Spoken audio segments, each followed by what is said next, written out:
Class 10th board हो गए हैं और अब आप क्लास 11th में आ चुके हैं, तो आई होप आपने अपनी स्ट्रीम सिलेक्शन भी कर लिया होगा। बट काफ़ी बच्चे अभी भी इस डिलेमा में हैं कि भैया किस स्ट्रीम सिलेक्शन को लें, कौन सा स्ट्रीम चूज करें। तो आपके लिए एक बहुत ही प्रॉपर वीडियो मैंने ऑलरेडी बना रखी है, आई बटन पर मैं लिंक दे दूंगा, आप जाके वहां से देख सकते हो कि आपके लिए कौन सा स्ट्रीम बहुत ज़्यादा सूटेबल है, आप कौन सा स्ट्रीम चूज कर सकते हो जिससे आपकी फ्यूचर गोल्स, जो भी फ्यूचर टारगेट्स है वो अच्छे तरीके से अचीव हो जाए।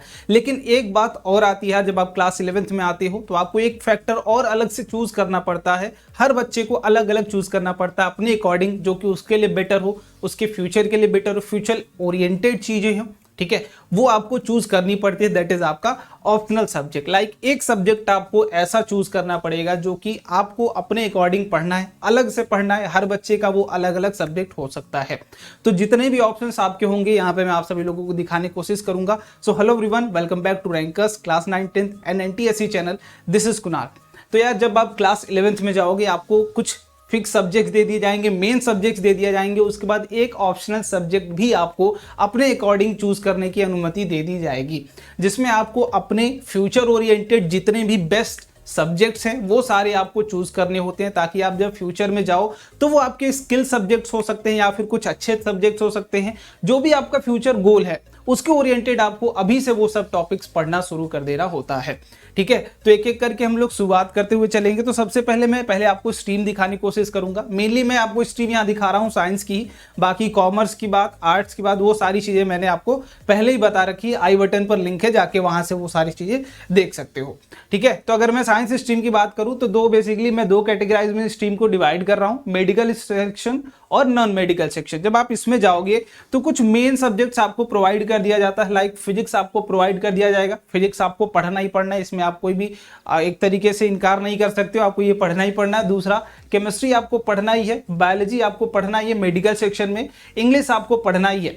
4 कंपलसरी सब्जेक्ट है जो आपको पढ़ने ही पढ़ने, उसके साथ एक subject that is optional subject आपके सामने आता है, जो कि आपको बहुत ही केयरफुल तरीके से चूज करना होता है। क्योंकि ओवरऑल आपका एक माइंड में ये माइंडसेट ये भी होता है कि हमें बोर्ड्स में मार्क्स इंक्रीज करने हैं, तो ऐसा सब्जेक्ट ना चूज कर लो कि बोर्ड के मार्क्स गिर जाए, ठीक है। तो काफी चीजों का ध्यान रखते हुए ये सब्जेक्ट को चूज करते हैं, ताकि हमारी बोर्ड्स के परसेंटेज भी ऊपर जाएं, फ्यूचर गोल्स भी अच्छे से ओरिएंटेड रहें उस सब्जेक्ट को लेके। तो उस चीजों को हम लोग ध्यान से देखते हुए चलेंगे।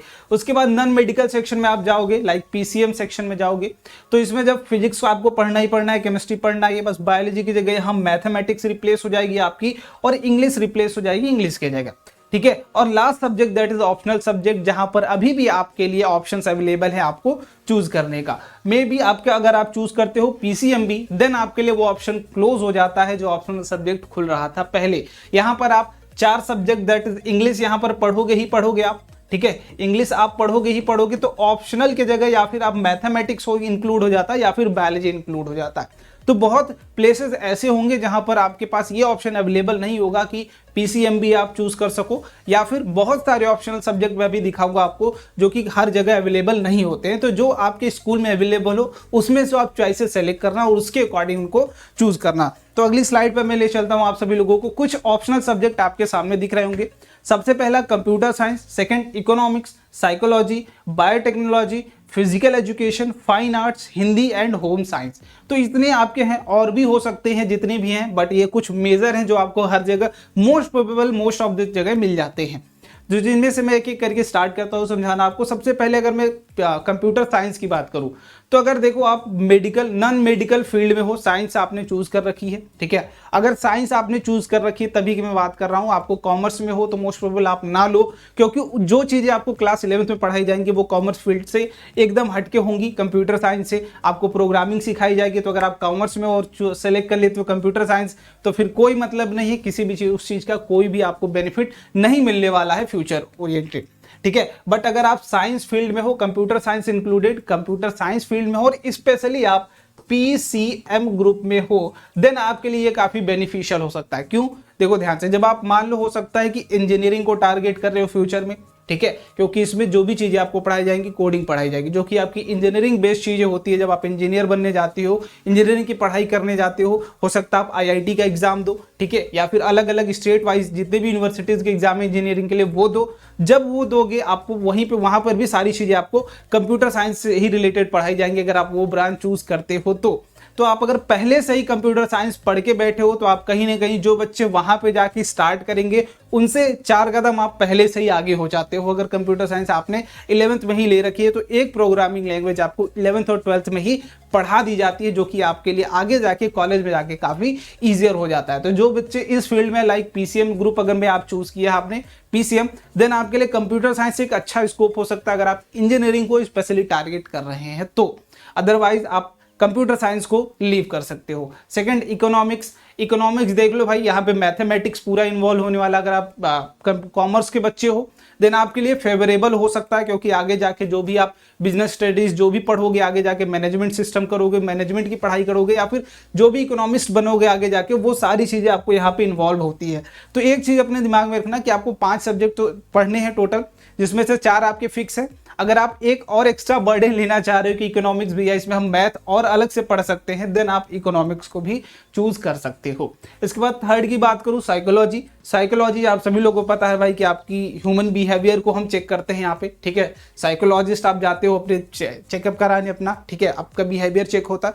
तो अगर आप यहाँ पर अगर रिलेट कर पाओ तो जो भी बच्चे मेडिकल फील्ड के हैं, ठीक है, वैसे ये ऑप्शन हर जगह अवेलेबल तो नहीं होता कि हर स्कूल में अवेलेबल है, ऐसा नहीं होता, कहीं कहीं अवेलेबल होता है। तो आप एक बार ऑप्शन देख लेना कि जो आपके स्कूल में अवेलेबल है उसके अकॉर्डिंग आप चॉइसेस वहां से चूज कर लेना। तो साइकोलॉजी की बात करूं, जो बच्चे मेडिकल फील्ड से यार उनके लिए काफी ये रिलेटेबल है, क्योंकि हो सकता है भाई डॉक्टर बनने वाले हो या फिर साइकोलॉजिस्ट बनने वाले हो, तो एक कहीं ना कहीं दोनों की मैचिंग होती है। तो आपके लिए प्लस बिहेवियर हो सकता है, पहले से ही प्लस फैक्टर बन सकता है कि 11th में आप अगर पढ़ लेते हो तो फर्दर जब हायर एजुकेशन के लिए आप जाओगे तो वहां पे ये प्लस फैक्टर आपके लिए बन जाता है। दूसरा, बायोटेक्नोलॉजी दोनों चीजों के लिए आपका हो सकता है भाई, आप हो सकता है पीसीएम ले रहे हो या फिर पीसीबी ग्रुप, दोनों में से किसी भी एक ग्रुप में अगर आप हो तो आपके लिए प्लस फैक्टर बन सकता है। बायोटेक्नोलॉजी के बारे में थोड़ा सा बता दे रहा हूं कि बायो प्लस टेक्नोलॉजी मतलब बायोलॉजिकल एक्टिविटीज, जो आप हॉस्पिटल वगैरह में जितनी भी टेक्नोलॉजीज यूज होती हैं वो सब कुछ इसके अंडर आती हैं। लाइक आप ऐसा नहीं कि एक इंजीनियर ही सब कुछ बायोलॉजी की कैटेगरी का सब कुछ बना सकता है यार।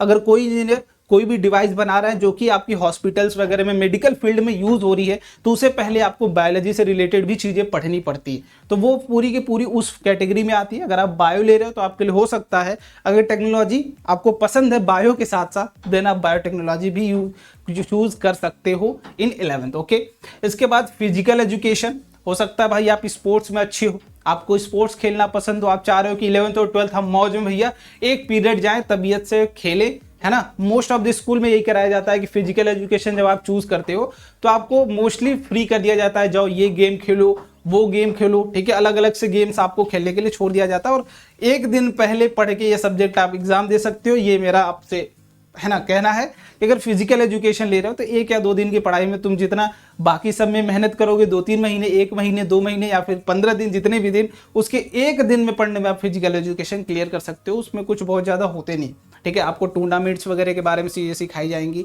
आपको अलग अलग इवेंट्स सिखाए जाएंगे कैसे ऑर्गेनाइज होते हैं। आपने आईपीएल देखा होगा, उसमें नॉकआउट टूर्नामेंट, लीग टूर्नामेंट, क्योंकि मैंने भी फिजिकल एजुकेशन 12th में ले रखी थी, 11th में कंप्यूटर साइंस ले रखी थी, तो दोनों मैंने चेंज भी कर लिया था। 11th में कंप्यूटर साइंस लिया, बाकी कोई अगर मेरे यहाँ स्कूल में कोई बच्चा कंप्यूटर साइंस में, तो मैंने फिजिकल एजुकेशन पे शिफ्ट कर लिया था, तो वो भी मैंने 1 दिन या 2 दिन पढ़ के फिजिकल एजुकेशन आराम से क्लियर हो जाती है। इसके बाद फाइन आर्ट्स भाई जो आर्ट्स के शौकीन है, ठीक है, वैसे आर्ट्स वाले बच्चे जो है उतना बस इंटरेस्ट के लिए आप चूज करते हो। अगर आप फाइन आर्ट्स लेना चाहते हो तो अगर आपका इंटरेस्ट है देन आप ले सकते हो, अदरवाइज आई विल रिकमेंड कि आपको अगर 12th में, ठीक है, एक चीज अभी मैं बाद में बताऊंगा कि 12th में जो आपको स्कोर अगर बढ़ाना, अपना बोर्ड्स का परसेंटेज इंक्रीज करना है, तो कौन कौन सा सब्जेक्ट आप चूज कर सकते हो। 7वां हिंदी आती है भाई, हिंदी भी आप देख सकते हो। हिंदी तो पहले आपको लिटरेचर पूरी की पूरी पढ़ाई जाएगी, फिर उसके बाद उसकी व्याकरण पूरी अच्छे तरीके से पढ़ाई जाएगी। तो अगर आप चाहते हो कि एक और एक्स्ट्रा बर्डन प्रेशर हो, या फिर आपका टारगेट हो सकता है यूपीएससी वगैरह भी हो फ्यूचर में, तो यू मस्ट सेलेक्ट हिंदी, ठीक है, आप सेलेक्ट कर सकते हो, क्योंकि ये सारे तब काम नहीं आएंगे आपके यूपीएससी वगैरह में, या फिर गवर्नमेंट के एग्जाम को आप टारगेट कर रहे हो तो वहां पे थोड़ी बहुत हिंदी आपसे पूछी जाती है, so you can choose that. 8वां होम साइंस भाई, होम साइंस आप अगर लेना चाहते हो, वैसे ये तो मोस्ट प्रोबेबल साइंस के बच्चे नहीं सेलेक्ट करेंगे, बट आपके पास होम साइंस का भी ऑप्शन होता है, आप वो सब ले सकते हो। गृह विज्ञान जो घर के चीज़ों में आपकी विज्ञान यूज होती है भाई, वो चीज़ें हैं। ठीक है, अब बात आती है भैया कि 12th के बोर्ड में हमारा परसेंटेज कैसे ऊपर उठ सकता है। ठीक है, कौन कौन सा, एक जो भी आपका ऑप्शनल सब्जेक्ट होता है बेटा, ये आपकी बोर्ड की परसेंटेज को भी इंक्रीज करता है। तो उस चीज को भी आप अपने दिमाग में रखना, उस फैक्टर को भी काउंट करना, तब जाके ऑप्शनल सब्जेक्ट को चूज करना है आप सभी लोगों को।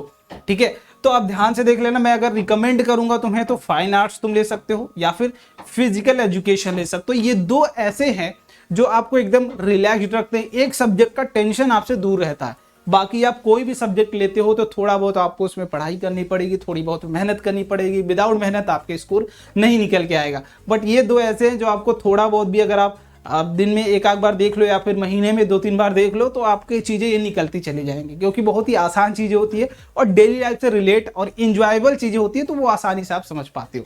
तो आई होप आपका डाउट यहाँ पे जरूर क्लियर हो गया होगा कि फाइन कौन सा हमें ऑप्शनल सब्जेक्ट चूज करना है, तो उस अकॉर्डिंग अपना ऑप्शनल सब्जेक्ट चूज करो, क्योंकि बोर्ड्स के भी परसेंटेज मैटर करते हैं, तो उस चीज़ को दिमाग में रख के आप इसको चूज कर सकते हैं। बाकी जिन बच्चों को अभी भी स्ट्रीम सिलेक्शन में प्रॉब्लम हो रही है तो आप सिंपल सा आई बटन पे क्लिक करो, आपको वीडियो मिल जाएगी। प्रॉपर तरीके से हर स्ट्रीम को दिखाया गया है, हर स्ट्रीम को समझाया गया है कि आप मैथ्स लेंगे तो क्या क्या अपॉर्चुनिटीज़ है, बायो लेंगे तो क्या क्या अपॉर्चुनिटीज़ है, कॉमर्स लेंगे तो क्या क्या अपॉर्चुनिटीज़ है, या फिर आर्ट्स लेंगे तो क्या क्या अपॉर्चुनिटीज़ हैं। तो सारी चीज़ें वहाँ पे क्लियरली आपको समझाई गई हैं। एक बार अच्छे से देखो। अगर वीडियो अच्छी लगी तो लाइक करना और चैनल पर अगर नए हो तो सब्सक्राइब जरूर करना। वीडियो देखने के लिए बहुत बहुत धन्यवाद। Bye bye.